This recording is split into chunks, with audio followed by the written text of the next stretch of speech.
Muy buenas tardes, tengan todos y todas ustedes. Vamos a dar inicio esperando que se encuentren muy bien, por lo que les solicitamos cerrar sus micrófonos y sus videos, a excepción del ponente y el moderador, para obtener una mejor recepción de esta transmisión. Asimismo, quiero mencionarles que para realizar las preguntas utilicen el chat y al finalizar tendremos un espacio para responderlas. También les haremos llegar por este medio una liga para que nos apoyen contestando una encuesta de satisfacción. En nombre de la Escuela de Medicina y Ciencias de la Salud, TecSalud, les damos a ustedes la más cordial bienvenida a la cuarta sesión de los seminarios de verano del Grupo de Investigación de Terapias Innovadoras en Ciencias Visuales, también conocido como GIE por sus siglas. Antes de presentar al moderador de esta plática, voy a tomarme un par de minutos para hablarles del GIE, de Terapias Innovadoras en Oftalmología y Ciencias Visuales. Este grupo de investigación está compuesto por un núcleo liderado por el doctor Jorge Eugenio Valdés García, el doctor Alejandro Rodríguez García, el doctor Julio Hernández Camarena y la doctora Judith Zavala Arcos. Y se dan a la tarea del desarrollo tecnológico e innovación en diagnóstico, prevención y tratamiento de patologías oftalmológicas de importancia nacional e internacional. Este grupo tiene un enfoque multidisciplinario y translacional, utilizando tecnología de punta, que incluye terapia celular, ingeniería de tejidos, el desarrollo de dispositivos biomédicos, nanotecnología y modelos bioinformáticos, biomateriales, biofármacos, investigación clínica y epidemiológica. Algunas de las líneas de investigación en este grupo incluyen la ingeniería de tejidos para la restauración de estructuras oculares, la investigación de bioactividad oftalmológica de extractos naturales, el desarrollo de dispositivos biocompatibles para entrega de fármacos, innovaciones en cirugía refractiva, en el tratamiento de queratocono, el manejo de alteraciones de superficie ocular, manejo de complicaciones en cirugía de catarata, abordaje terapéutico en infecciones oculares. También se realizan labores de apoyo a investigación, como el desarrollo de proyectos multidisciplinarios enfocados en oftalmología translacional, diseño y desarrollo de dispositivos de aplicación oftalmológica, diseño experimental y estrategias de investigación. También se revisan publicaciones, protocolos y reportes de resultados, diseño de protocolos clínicos y pruebas de validación, y se da apoyo a programas educativos con talleres, diplomados y conferencias. El moderador de esta sesión es el doctor Patricio José Rodríguez Valdés. Él es profesor de cátedra del programa de oftalmología del Tecnológico de Monterrey y es profesor del programa de retina y vitrio de la Escuela de Medicina del Tecnológico de Monterrey. Le cedo la palabra al doctor Patricio para que presente a nuestro invitado y coordine su participación. Buenas tardes a todos.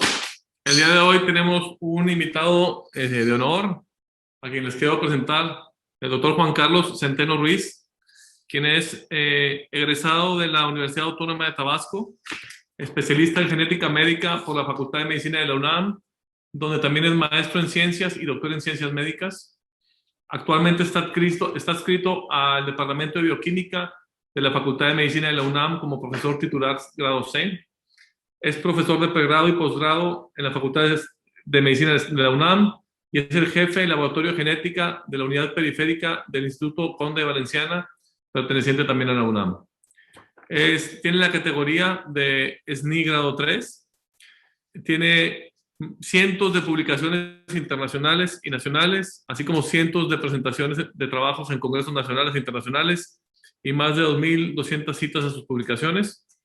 Entre sus líneas de investigación se encuentra la genética humana, las enfermedades hereditarias, oftalmogenética, secuenciación de DNA de siguiente generación, los análisis genómicos y las malformaciones congénitas.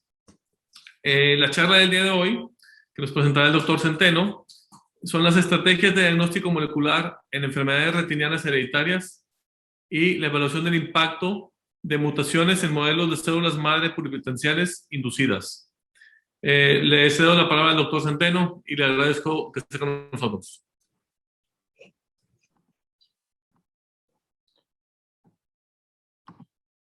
Muchas gracias, doctor Patricio, por la presentación y muchas gracias al grupo del TEC por la invitación. Es un gusto, un honor estar con ustedes en estos seminarios y compartirles la experiencia que hemos tenido en los últimos años en el Conde de Valenciana acerca de un tema que nos ha interesado de manera muy importante y que es el diagnóstico genético molecular de enfermedades oculares en general, pero en particular las distrofias retinianas y por motivo que ustedes seguramente saben, y es que es un grupo de enfermedades que tiene una gran heterogeneidad genética. Yo creo que dentro de todas las enfermedades humanas que se conocen como grupo, las distrofias retinianas hereditarias tienen la mayor diversidad genética conocida, y eso ha permitido que se les considere un modelo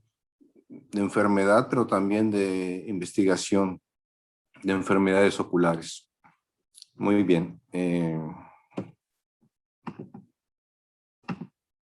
Ustedes saben muy bien que las distrofias retinianas hereditarias son un grupo de enfermedades que se caracterizan por la pérdida selectiva de células de la retina. Al final todas tienen como característica, o casi todas, la pérdida de los fotorreceptores, los conos y los bastones. A veces se afectan primariamente unos que otros, pero al final la disfunción visual es muy grave, pudiendo llevar hasta la ceguera legal en muchísimos casos, y en otros casos pudiendo acompañarse incluso de otras alteraciones sistémicas, como en los casos de las alteraciones sindrómicas, que hablaremos un poquito de ellas. Entonces, como grupo de enfermedad, son bastante conocidas desde hace mucho tiempo, y vamos a ver un poquito acerca de la genética. Primero, solamente recordar que la frecuencia general es 1 en 3000. De hecho, se consideran en conjunto como la causa más común de enfermedades que causan ceguera de tipo hereditario. Y también se conoce que son la causa más común de ceguera legal en personas de edad productiva. Entonces, esto nos indica que si bien de manera individual pueden ser poco frecuentes, ya como conjunto de enfermedades son una causa muy importante de disfunción visual. Su característica, entre otras, son hereditarias, son progresivas, las clasificamos dentro del rubro de mendelianas, es decir, enfermedades monogénicas, cuya definición es la mutación de un gen específico nos da un fenotipo específico. Entonces, las distrofias retinianas son monogénicas, son mendelianas, y son también en general bilaterales, aunque también hay ejemplos que nos dan sorpresas y vemos casos unilaterales que pueden tener una causa genética muy clara. Y los fenotipos son bastante conocidos. Sabemos que la retinosis pigmentaria es la distrofia retiniana más frecuente en cualquier parte del mundo, una frecuencia de más o menos unos 1500, dependiendo de la población, y otros fenotipos que afectan otras partes de la retina, por ejemplo, la enfermedad Stargardt, que es la distrofia macular juvenil más frecuente, pero tenemos también distrofias conobastón, la coroideremia o la maurosis congénita de Leber, la retinosquisis, que en algunos casos la clasifican como enfermedad vitreoretiniana, más que una distrofia, pero que en conjunto puede englobarse aquí. Entonces, los fenotipos son bastante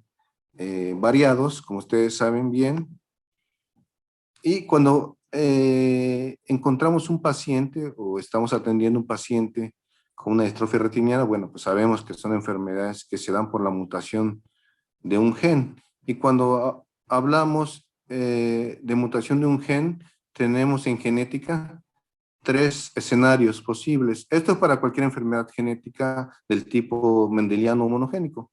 Hay 3 escenarios posibles. Que la enfermedad en cuestión se deba siempre a la mutación en un mismo gen, y la mutación siempre sea la misma, es decir, siempre afecte la misma parte del gen, el mismo nucleótido o la misma zona, y por lo tanto estudiar este tipo de enfermedades es bastante fácil, porque sabemos que si tenemos un diagnóstico clínico específico, la confirmación genética pues va a ser muy fácil, porque esa enfermedad siempre se debe a la mutación de ese mismo gen, repito, y la mutación siempre cae aquí. Desafortunadamente para distrofias retinianas no hay un... ¿Me escuchan ahora? Listo. Bien, perdón, hago aquí un problema con el internet. No te preocupes. Les decía yo que creo que ahí se perdió, que hay enfermedades hereditarias de la retina en las que la mutación siempre cae en el mismo gen, pero puede ser en cualquier sitio del gen, y entonces eso nos obliga a estudiar el gen por completo. Eso no es tan complicado porque a pesar de que puede ser en cualquier sitio del gen, siempre va a ser un solo gen. Y ejemplos de eso son coroideremia, la enfermedad de Best, la enfermedad de Stargardt, que está asociada a un gen bastante grande, que ya hablaremos un poco más de él, y la atrofia gigata. Sin embargo, la gran mayoría de las enfermedades hereditarias de la retina no se comportan así, sino que son enfermedades que tienen lo que conocemos como heterogeneidad genética. Es decir, cuando hablamos de retinosis pigmentaria, sabemos que la mutación que causa esa retinosis pigmentaria en un paciente específico va a caer en cualquier parte de uno de muchos genes probables. Pueden ser 60, 70 genes. Entonces, es muy complicado el estudio genético de enfermedades como la retinosis pigmentaria, o como la distrofia conobastón, o como la amaurosis congénita de Leber, porque las posibilidades genéticas son muy variadas, son muy amplias.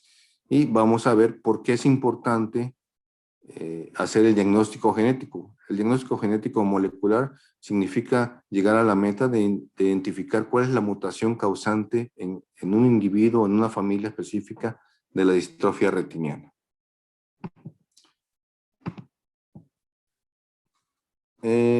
Ya les decía yo que tenemos una gran cantidad de genes asociados a distrofias retinianas. Vean ustedes en esta gráfica, tenemos a la izquierda de abajo, cómo ha sido el conocimiento de los genes que tienen que ver con las distrofias retinianas, empezando desde por ahí del 86, 87, que se describió el primer gen, que fue la rodopsina. Mutaciones de rodopsina causan retinosis pigmentaria y esa fue la primera causa genética identificada. Y a partir de ese año, pues tenemos casi 300 genes identificados. Eso se ve en la parte roja. Y en la parte azul estamos solamente indicando que hay genes que están mapeados, pero no se conoce aún su identidad. Todo esta parte en azul, en un momento dado, se van a conocer y van a pasar a la parte roja. Bueno, entonces hay más de 300 genes relacionados con enfermedades hereditarias de la retina. Y hay una cosa también muy importante, que más o menos la mitad de todos los casos que llegan con una distrofia de retina son casos esporádicos, es decir, no tienen ningún otro antecedente familiar. Y eso nos complica mucho el estudio, porque cuando hay una familia con la enfermedad, por árbol genealógico podemos ir identificando si son casos dominantes, si son casos recesivos, si son casos ligados al X, y eso nos limita las posibilidades de diagnóstico genético. Es decir, nos ayuda a limitar las posibilidades. En cambio, con los casos esporádicos, que son la mitad, pues no tenemos ayuda del árbol genealógico y tenemos que tener otro tipo de abordaje. Esa es una complicación. Y la otra complicación es lo que se ve aquí en estos diagramas, que mutaciones en un mismo gen nos pueden dar diferentes fenotipos. Tomemos el ejemplo de ABCA4. ABCA4 es el gen responsable, o sus mutaciones son responsables de la enfermedad de Stargardt, que ya decíamos que es la distrofia macular juvenil más común. Pero también hay mutaciones en ABCA4 que van a dar un fenotipo de retinosis pigmentaria, ¿sí? Y también hay mutaciones de ABCA4 que pueden dar fenotipos de distrofia de conos o distrofia de conos y bastones. Entonces, no es posible, en muchos casos, hacer una inferencia de cuál es el gen mutante a partir del fenotipo del paciente, porque mutaciones en el mismo gen pueden dar fenotipos distintos. O al revés, mutaciones en genes diferentes, en genes distintos, pueden llevar a un mismo fenotipo y esto complica mucho el estudio genético. ¿Cómo se hace el diagnóstico o la identificación de mutaciones que dan origen a enfermedades retinianas hereditarias? Lo hemos hecho desde hace más de 40 años con una técnica que se llama secuenciación nucleotídica tipo Sanger. Y es importante reconocer que es tipo Sanger porque veremos más adelante que ya hay una nueva tecnología que se llama secuenciación de siguiente generación o de nueva generación, y que ha venido a revolucionar el diagnóstico de las enfermedades genéticas en general y es muy aplicada al estudio de las enfermedades de retina. Esta técnica de secuenciación tipo Sanger se ha utilizado desde hace más de 4 décadas. Es el estándar de oro para caracterizar mutaciones del DNA. Y a pesar de que es muy exacta, muy precisa, tiene una pequeña o gran limitación. Y es que esta técnica me permite analizar 600 hasta 800 bases en un solo ensayo. Es decir, recordemos que los genes son como libros, son como textos. Un gen puede tener 10,000 letras, 1,000,000 de letras, 100,000 letras. Y la meta es identificar cuál letra de ese gen es la que tiene una mutación, un cambio, porque eso me estaría dando el diagnóstico. Muy bien. Entonces, Sanger, a pesar de ser muy preciso, tiene la desventaja de leer máximo 800 letras por ensayo, de manera que si yo tengo un gen de 8,000 letras, pues tendría que hacer 10 secuenciaciones de Sanger para poder cubrir todo ese texto y buscar dónde se encuentra el cambio de base o la mutación. Pero si el gen tiene 80,000 bases, pues ya tengo que hacer 100 y así. Hay genes muy grandes, muy extensos, que no son prácticos de secuenciar o de analizar por la secuencia Sanger, por el estudio de Sanger. Entonces, esa es la principal limitación. Y cuando veamos secuenciación de siguiente generación, vamos otra vez a comparar o a recordar a Sanger. Bueno, muy importante para nosotros que nos dedicamos al estudio de la genética humana, recordar por qué nos interesa tanto el diagnóstico molecular. Es decir, por qué nos interesa tanto encontrar la mutación responsable de una distrofia retiniana o de otra enfermedad monogénica. En primer lugar, porque nos permite en muchos casos dar un diagnóstico definitivo. Hay cuadros clínicos que se parecen mucho, hay cuadros clínicos que son atípicos, hay cuadros clínicos que los vemos ya en etapas muy tardías y por lo tanto hacer un diagnóstico con datos clínicos solamente es bastante complicado. Sin embargo, un estudio genético nos puede aportar con toda precisión cuál es el diagnóstico de la enfermedad. En segundo lugar, cada vez se sabe más que la información genética para ciertas enfermedades pues tiene una aplicación clínica, es decir, en el pronóstico, incluso en el tratamiento del paciente. Aquí solamente pongo 2 ejemplos que tienen que ver con retina, aunque hay más. Se sabe que pacientes o individuos que tienen una enfermedad de retina hereditaria por mutación del gen ABCA4, que es bastante común, en esos pacientes está contraindicada la ingesta de suplementos vitamínicos o suplementos que tengan vitamina A, porque la mutación hace que la retina no tenga la capacidad de metabolizar la vitamina A.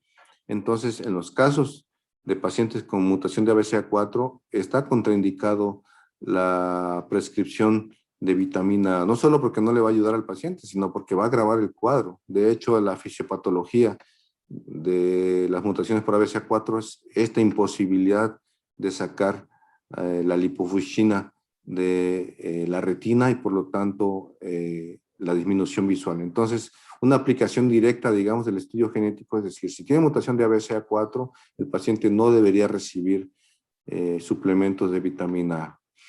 Y otro ejemplo sería CRB1, que sabemos que CRB1, sus mutaciones nos dan una forma de retinosis pigmentaria bastante grave y sabemos que muchos pacientes con esa mutación van a desarrollar en algún momento dado edema macular. Y entonces podemos anticiparnos o podemos tener un seguimiento más estricto de este paciente y dar tratamiento para evitar que el edema macular disminuya aún más la visión de nuestros pacientes. Entonces, estos son algunos ejemplos de cómo la información genética tiene una aplicación directa para el cuidado, para el manejo del paciente.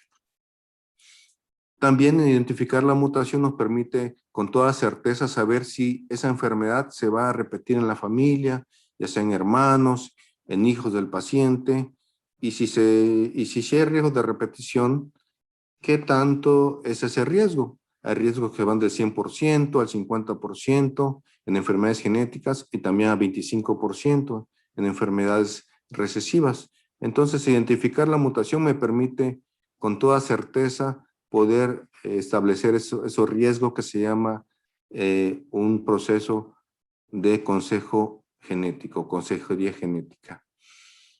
Hay otras cosas que se pueden hacer, pero el punto número 7 es muy importante, tratamientos personalizados. En oftalmología es la rama de la medicina que más rápido va, que va a la cabeza de tratamientos personalizados, y hay algunas terapias génicas para enfermedades de la retina, es decir, si encontramos que el paciente tiene mutado un gen específico, ya hay ciertas terapias génicas que permiten que al paciente se le inyecte directamente a la retina, o en algunos casos al vítreo, el gen normal, es decir, la versión normal del gen que el paciente tiene mutante, y por lo tanto poder recuperar visión. Vamos a ver más adelante específicamente para el gen RPE65.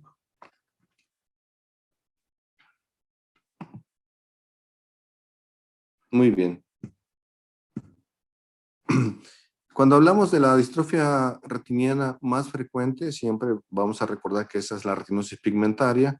Algunos le llaman retinitis pigmentosa, pero retinosis pigmentaria es un término más adecuado, y sabemos que tiene una frecuencia de 1 en 2500 y tiene diferentes tipos de herencia. Hay herencia autosómica recesiva. Recuerden que la autosómica recesiva es cuando ambos padres son sanos, pueden tener algún grado de parentesco entre los padres, y el hijo o los hijos reciben de cada padre un alelo mutante, de manera que el hijo se vuelve homocigote y por lo tanto tiene la enfermedad por recibir una mutación de cada papá. Los papás son sanos porque tienen el otro alelo normal, y esto lo vemos mucho, repito, en poblaciones que son pequeñas o en matrimonios entre familiares. Y esto es lo más frecuente en todo el mundo. La forma autosómica recesiva es la más frecuente, y cada nombre que ustedes ven aquí, pues ya se imaginarán que es el nombre de un gen que puede estar mutado en un paciente con retinosis pigmentaria.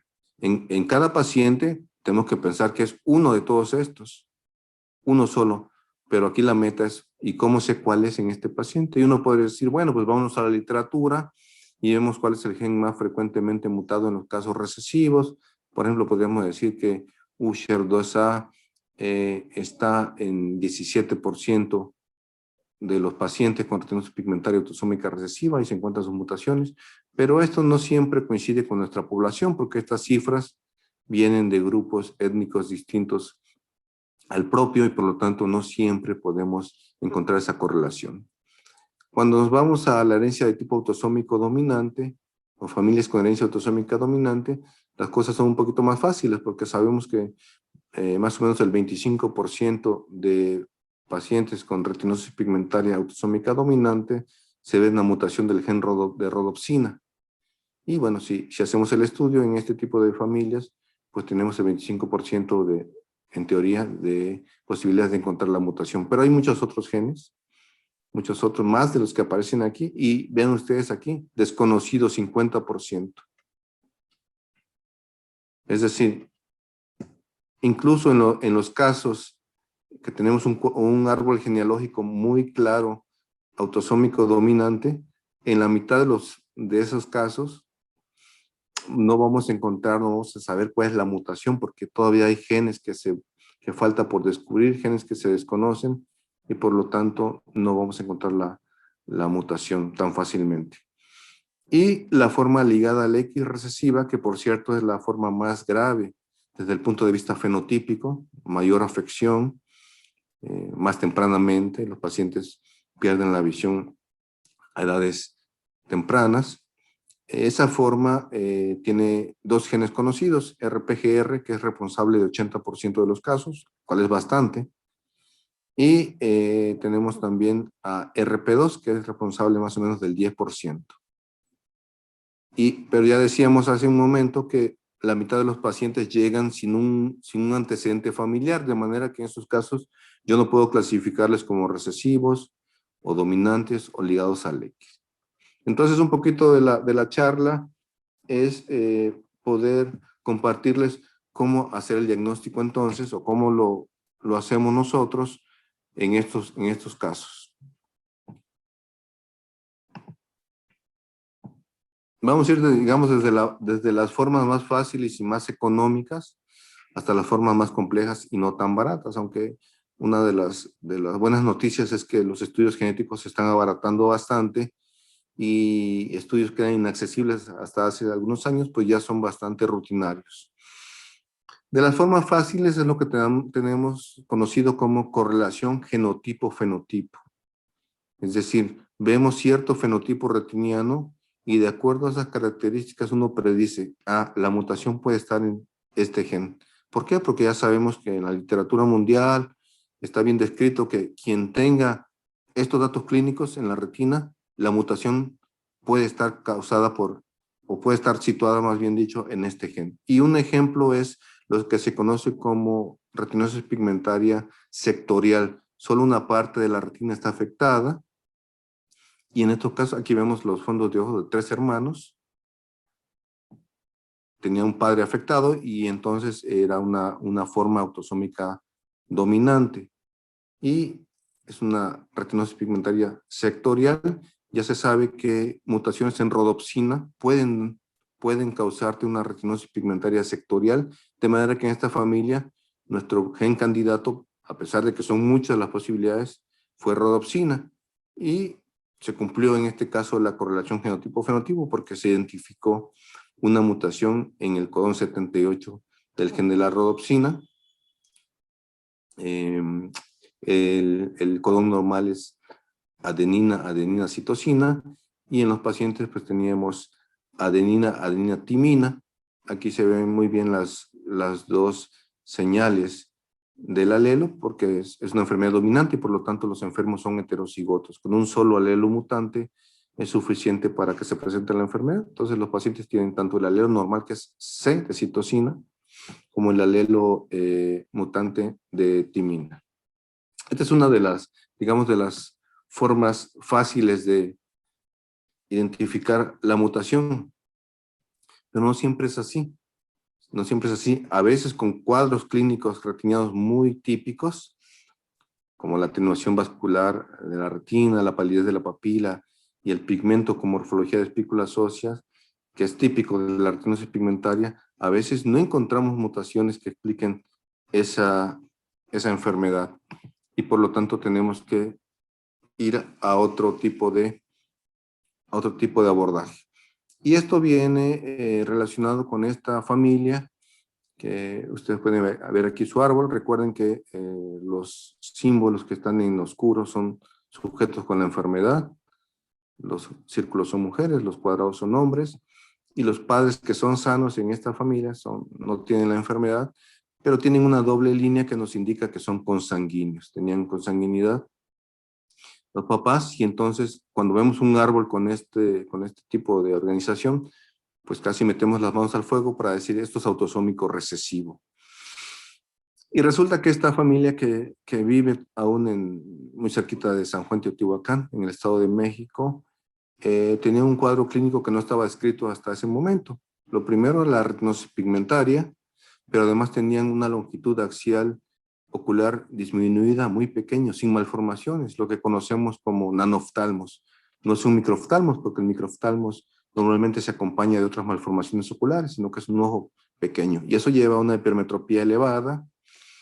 En este caso había alteraciones del electroretinograma y los diámetros corneales eran normales. Bueno, en ese momento que estudiamos esta familia, pues no se conocía esta enfermedad.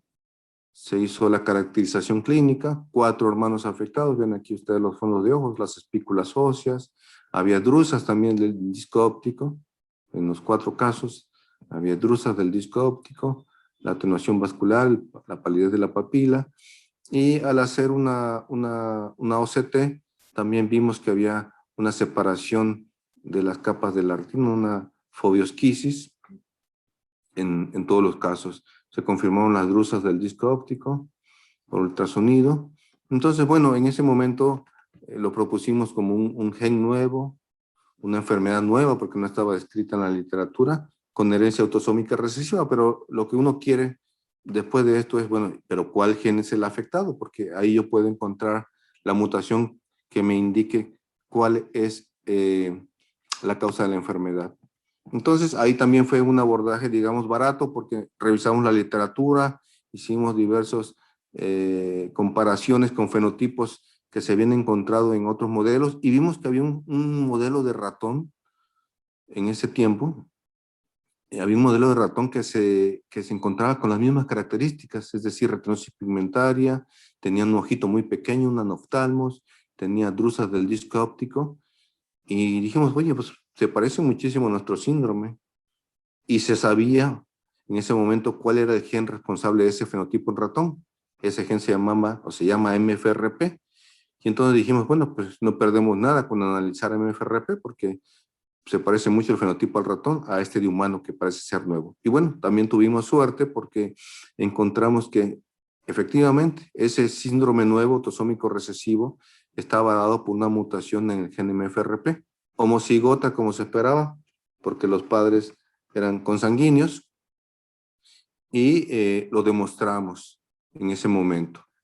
Entonces, bueno, lo describimos y pensamos, esto va a ser rarísimo que se vuelva a presentar. Sin embargo, después de esta publicación, encontramos otras familias en México, de España empezaron a salir algunos reportes, de Italia, nos mandaron varias muestras de Italia, de España, para que hiciéramos el estudio genético en esas familias de allá, y también se confirmó que ese fenotipo particular era causado por mutación en el gen MFRP. De manera que ahorita MFRP pues es un gen ya bien consolidado, de una forma, digamos, compleja de retinosis pigmentaria, porque además de la retinosis pigmentaria, es un ojo muy pequeño, hipermetropía, la febosquisis y las drusas del disco óptico.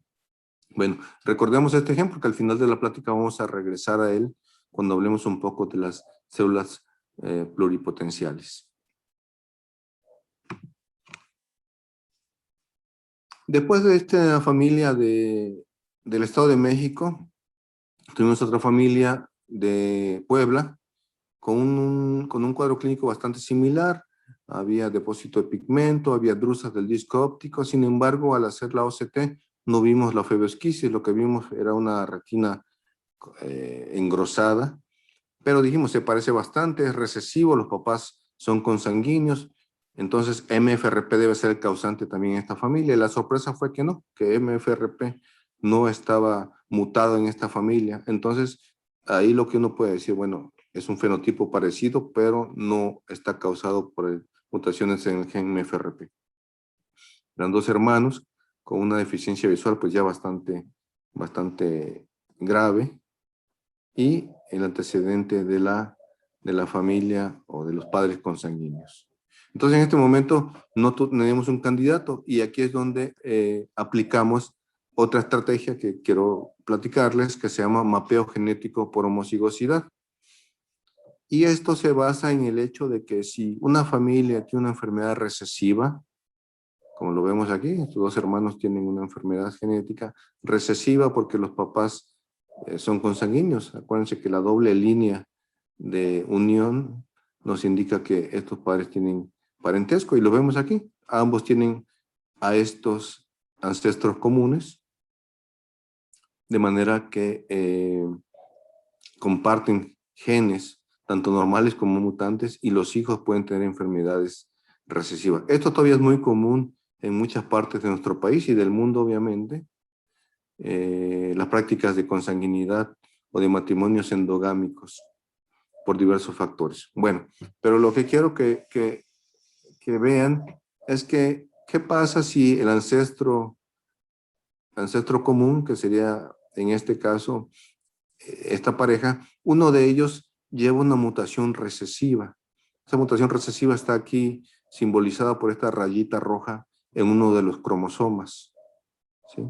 ¿Qué pasa con esa pareja? Bueno, aquí tuvieron sus dos hijos, estos dos hijos, y los dos hijos heredaron de la madre esa mutación recesiva.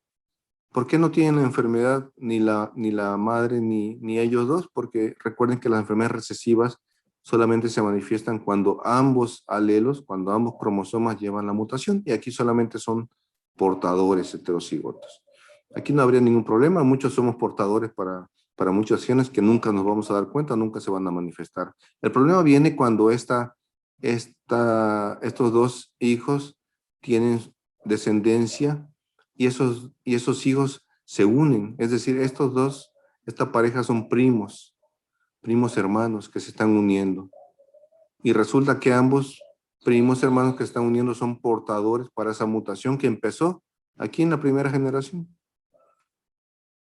Ellos siguen siendo sanos porque, repito, es una mutación recesiva.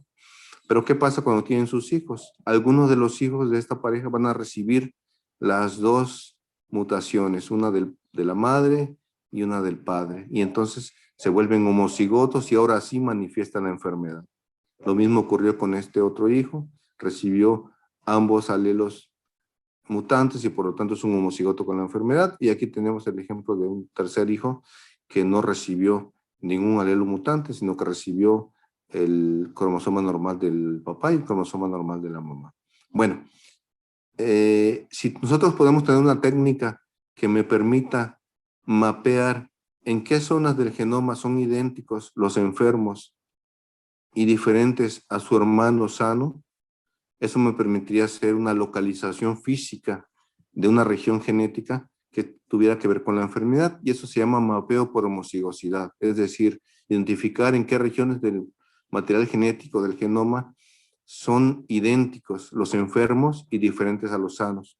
Y con eso podemos ir mapeando el sitio de la enfermedad, y esto se hace por aplicación con chips o microarreglos de DNA.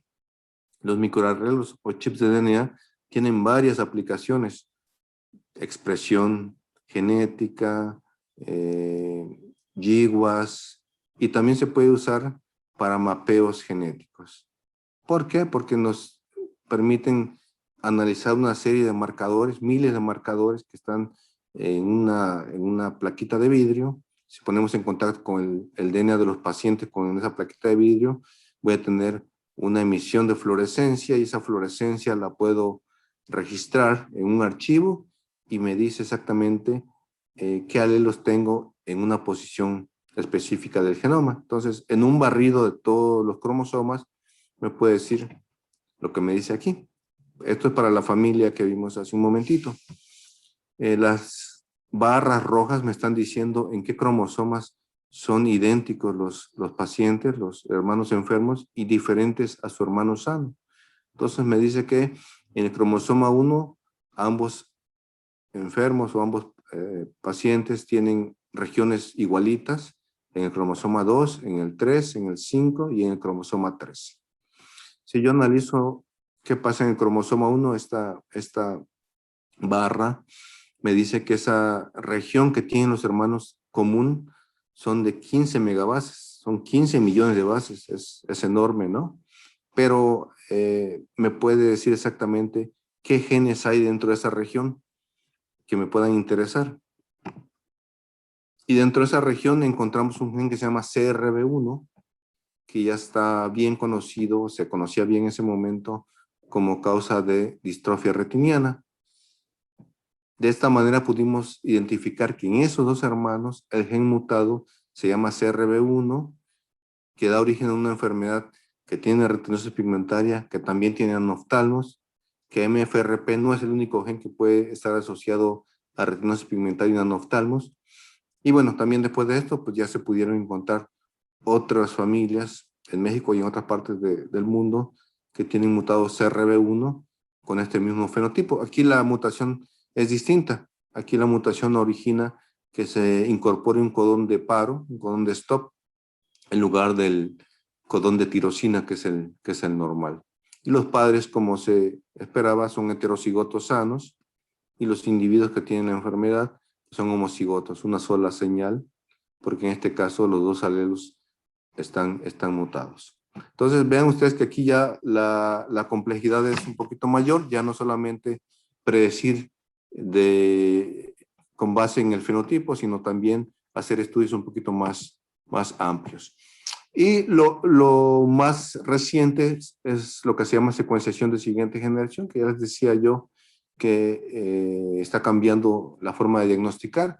Podemos secuenciar ya no grupos de 800 letras en 800 letras, sino podemos secuenciar o analizar grupos de 20 genes al mismo tiempo, 100 genes, 200 genes. Podemos secuenciar los 23,000 genes que tiene el humano, 23,000 genes en un solo ensayo, en un solo estudio, o podemos incluso secuenciar las 3,000 millones de bases que tiene cada célula humana, que es el genoma completo, el genoma nuclear, y esto se hace pues ya desde el punto de vista de diagnóstico. El proyecto del genoma humano se tardó muchos años, 3,000 millones de dólares para secuenciar un genoma humano completo, y esto ya se puede hacer en unos cuantos días y por unos 20,000 pesos o 25,000 pesos con fines diagnósticos para el paciente. Una aplicación muy clara y muy extendida desde el punto de vista diagnóstico clínico es la secuenciación de exoma. Recuerden que los exones del gen son las partes que codifican a la proteína, lo que está aquí en verde. Los intrones no codifican la proteína, son partes que están interrumpiendo los exones. Entonces la técnica de secuenciación de exoma lo que hace es fragmentar el DNA, recuperar las regiones exónicas aquí en verde y secuenciar esas regiones. ¿Por qué me interesa secuenciar los exones solamente? Porque ahí es donde vamos a encontrar las mutaciones que van a afectar a la proteína y por lo tanto dando un fenotipo clínico. En los intrones raramente pueden haber mutaciones, sí las hay, pero son en la menor proporción. Entonces, secuenciación de exoma está muy extendido. Y para distrofias retinianas, que ya dijimos que son muy heterogéneas, más de 200 genes relacionados, pues obviamente que es fabuloso. Aquí les presento rápidamente resultados de un grupo de 139 pacientes mexicanos con distrofias retinianas que analizamos desde el punto de vista clínico y genético. Aquí fue un grupo de casi 3,000 genes que incluían 205 genes de distrofias retinianas. Hay diferentes kits, digamos, o diferentes abordajes. Yo puedo estudiar los 23,000 genes del genoma humano o puedo estudiar un grupo de genes que tienen que ver con la enfermedad, como fue este el caso. Y aquí vemos el tipo de enfermedades que se incluyeron en esta corte. Lo más frecuente en cualquier parte del mundo, ya decíamos, es retinosis pigmentaria autosómica recesiva, fue el 25% de nuestra muestra, y tenemos también formas dominantes, amaurosis de Leber, distrofia de conos y bastones, entre otras. Fueron 139 pacientes, y lo que interesa mucho cada vez más es decir, bueno, ¿cuál es tu tasa diagnóstica? ¿Cuál es el porcentaje de pacientes en el que tú llegaste a demostrar una causa genética, a encontrar la mutación? Y en nuestra corte fueron casi 70%, lo cual es bastante bueno. No se llega al 100% porque ya decíamos que hay genes que aún no se conocen, hay mutaciones que caen en regiones que no se estudian de manera rutinaria, hay cosas que todavía no se saben y por eso es muy difícil que se puedan tener el 100% de tasa diagnóstica, pero 70% o casi 70% es bastante bueno, tomando en cuenta que por Sanger quizás no llegues ni al 10% analizando por Sanger esta corte. Y lo que vemos aquí, pues son todos los genes que se encontraron mutados en esta corte de pacientes. Por ejemplo, en 8 pacientes de 239, en 8 pacientes la mutación cayó en ABCA4, en 7 CRB1. Esto se repite en cualquier parte del mundo. ABCA4 es el gen más frecuentemente mutado en distrofias retinianas. Y ya decíamos que si encontramos mutación de ABCA4, de las primeras cosas es que no hay que indicarle vitamina A al paciente porque le va a ser contraproducente.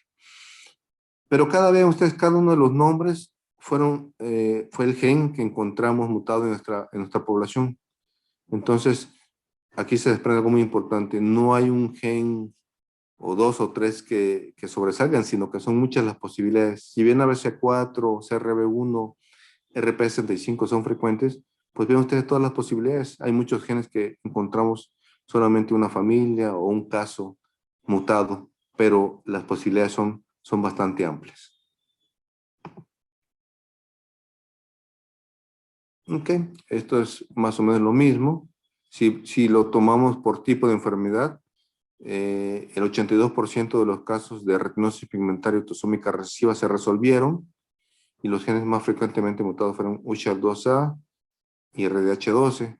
Pero si nos vamos, por ejemplo, a la distrofia cono-bastón, 86% se resolvieron y ABCA4 fue el más común. Pero ven ustedes, también tengo ABCA4 en Stargardt o en distrofia macular y también en distrofia de conos y bastones. Es decir, los fenotipos pueden variar aunque sea el mismo gen mutado. Y aquí están los resultados, pero bueno, por una gráfica de barras, y quiero llamar su atención de este gen que se llama RP65. Encontramos 6 familias no relacionadas con mutaciones en RP65, y es importante esto porque para este es para el cual ya se aprobó la terapia génica. Pacientes que tienen RP65 demostrada son candidatos a una terapia génica por RP65. Muy bien, vamos a irnos un poquito más rápido para poder ver la parte de las células pluripotentes. No va a llevar más de 5 minutos. Comentarles nada más que estamos haciendo un registro nacional, o por lo menos la intención es hacer un registro nacional de mutaciones que dan origen a distrofia retiniana. Y aquí hay algún mapa donde vemos familias con mutación de ABCA4. Tenemos una zona muy importante en el centro del país. Y es nuestro interés eso. Y bueno, solamente para finalizar, decirles que cómo poder confirmar que una mutación en un gen específico realmente afecta y de qué manera afecta a la retina o los fotorreceptores. No podemos hacer una biopsia de retina, no podemos estudiar directamente el tejido retiniano, pero sí sabemos cuáles son los genes y las proteínas que están dando origen a un fotorreceptor maduro o al epitelio pigmentario de la retina o a otras células de la retina. Entonces, lo que se ha hecho en los últimos años es modelos de distrofia retiniana o de retinosis pigmentaria con desarrollo de células pluripotenciales inducidas. Recuerden que podemos tener células pluripotentes de origen embrionario y también las inducidas. Y eso nos sirve para modelar enfermedades, para evaluar la función de fármacos, para recapitular el desarrollo de la retina o del ojo, y también para terapia celular. Y esto ya es una realidad. Por ejemplo, se toma piel del paciente que tiene mutación en el gen de rodopsina, esos fibroblastos se cultivan y se desdiferencian para hacer una célula pluripotente, es decir, llevarla a un estado que se pueda diferenciar a lo que sea. Eso se ha hecho para rodopsina, también se ha hecho para ABCA4, ¿sí? Ya es algo que se hace, y en ese modelo, ya una vez diferenciado fotorreceptor a retina, pues ya podemos ver qué está pasando, cuáles son las señales que están alteradas, qué proteínas están desreguladas, cuál es el efecto directo de la mutación, pero ya a nivel de tejido retiniano. A partir de una biopsia dermal, también se puede hacer a partir de una biopsia de pulpa dental, lo están haciendo también a partir de células de escamación en la orina. Y con esta voy a cerrar. Lo estamos haciendo para ese síndrome que les comenté que hace años describimos por mutación del gen MFRP, allá en Teotihuacán. No se sabe muy bien el gen, pero no se sabe cuál es la fisiopatología a nivel molecular, de manera que en algunos de estos pacientes pudimos tomar biopsias de piel, reprogramar los fibroblastos con virus Sendai, desdiferenciar el fibroblasto, llevarlo a una célula pluripotente, ver los marcadores de multipotencialidad, que es muy importante, y el siguiente paso en esto que estamos haciendo con el Instituto de Investigaciones Biomédicas de la UNAM, el doctor Gazarian, el doctor Germán Mora, pues poder diferenciar hacia fotorreceptores y estudiar de manera mucho más detallada qué está pasando con esta mutación ya a un nivel celular y molecular. Muy bien, con esto cierro. Muchísimas gracias otra vez por la invitación, y si hubiera tiempo para preguntas, con todo gusto, y si no, también por correo electrónico puedo responderlas. Gracias.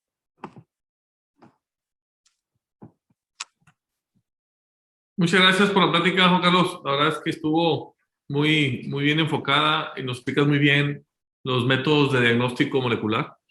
Hay poco tiempo para preguntas. Yo tengo una personal. algunos pacientes me preguntan que guardaron cirugías, células de cordón umbilical o dentales. Con la capacidad de hacer células pluripotenciales de piel o de grasa, ¿qué uso tiene el tener guardado, por ejemplo, criogénicamente estas células? Pues sería esto último que dijimos, si el paciente llegara a tener alguna enfermedad degenerativa de retina, la capacidad de tener un tejido, una célula que tú puedas diferenciar hacia un fotorreceptor y tratar de que eso se pueda implantar. Esto todavía está en desarrollo, obviamente, pero digamos que la ventaja que tienes es que puedes guardar ahí un tejido que puedas usar como fuente para diferenciar alguna célula, ¿no? En este caso retina, pero trabajaría igual, por ejemplo, para una célula hematopoyética o para una célula neuronal o para alguna enfermedad en específico. Entonces, yo creo que sí es de utilidad. Quizá pues, nunca se llegue a utilizar, pero pues, si hay la posibilidad, adelante. Bueno, te agradecemos el tiempo y la presentación, Juan Carlos. Estamos un poquito limitados con el tiempo, Sí. pero la verdad es que muy claro y una plática muy, muy ilustrativa. Y la verdad es que nos acomoda mucho esos conocimientos que hemos escuchado, pero no los tenemos bien claros y nos agradece bastante bien. Muchas gracias, Gracias, Juan con Carlos. mucho gusto. Gracias a todos. Muchas gracias, Juan. A ustedes, Jorge, y un gusto estar con ustedes. Hasta pronto. Muchas gracias, doctor Centeno, por aceptar nuestra invitación y compartirnos sus conocimientos. En nombre de la Escuela de Medicina y Ciencias de la Salud, TecSalud, agradecemos a todos su participación en esta cuarta sesión, sobre todo a nuestro invitado, el doctor Centeno, por sus importantes contribuciones, que son la voz de un experto. Agradecemos también la coordinación del doctor Patricio Rodríguez. Quiero mencionarles que esta sesión la pueden encontrar en la cátedra abierta virtual de TecSalud. La dirección es catedravirtual.techsalud.mx y también la pueden encontrar en el canal de YouTube de TecSalud en la sección de la Escuela de Medicina. De igual forma, les vamos a compartir en unos momentos la encuesta de satisfacción por el chat. Para terminar, los vamos a dejar con un video de nuestra institución. Cuídense mucho y que pasen muy buenas tardes.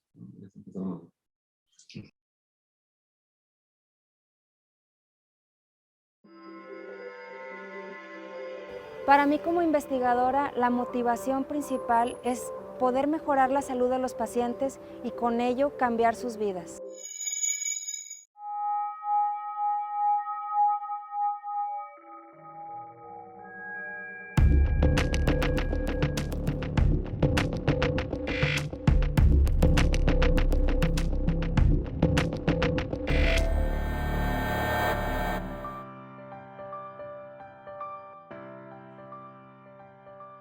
El pterigión se caracteriza por el crecimiento celular anormal en la conjuntiva, que es la membrana mucosa que recubre el globo ocular. Esta anomalía solo podía corregirse por medio de la cirugía, es decir, por la remoción del tejido. Buscamos inhibir que las células se transformen de manera negativa, de manera que no crezcan, no proliferen y se mantenga contenido. El ideal sería poder detener su crecimiento y de esta manera prevenir la aparición de esta enfermedad.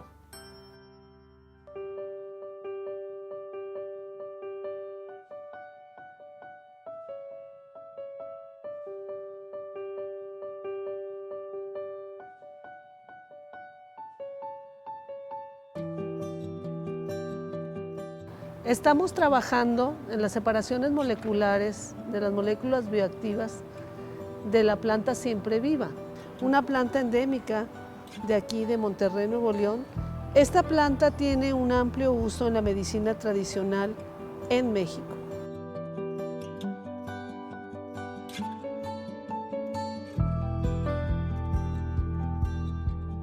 Además, hemos determinado en los cultivos las concentraciones de las moléculas que están asociadas al crecimiento del pterigión una vez puestos los tratamientos.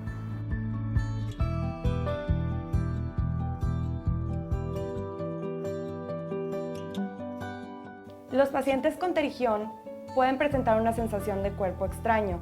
Dolor y ardor son otros de los síntomas que también presentan. El pterigión llega a avanzar a la córnea modificando las curvaturas, lo que puede inducir a un astigmatismo. Si el pterigión llega a avanzar incluso a tapar la pupila, puede llegar a una ceguera total. ¿Qué posibilidad nos da esta investigación transnacional sobre el pterigión? Primero, de cambiar radicalmente cómo se trata el pterigión, de pasar de la cirugía a un tratamiento farmacológico, pasar de un procedimiento costoso, molesto e incapacitante a un tratamiento simple, accesible y muy cómodo. Cuando uno hace investigación clínica, existe la gran posibilidad de ayudar a un mayor número de pacientes. Puede uno cambiar la práctica de la profesión, introducir un nuevo tratamiento, una nueva forma diagnóstica o procesos de rehabilitación. Ser investigadora es mi vida, es mi pasión, es una gran responsabilidad. Investigación que transforma vidas.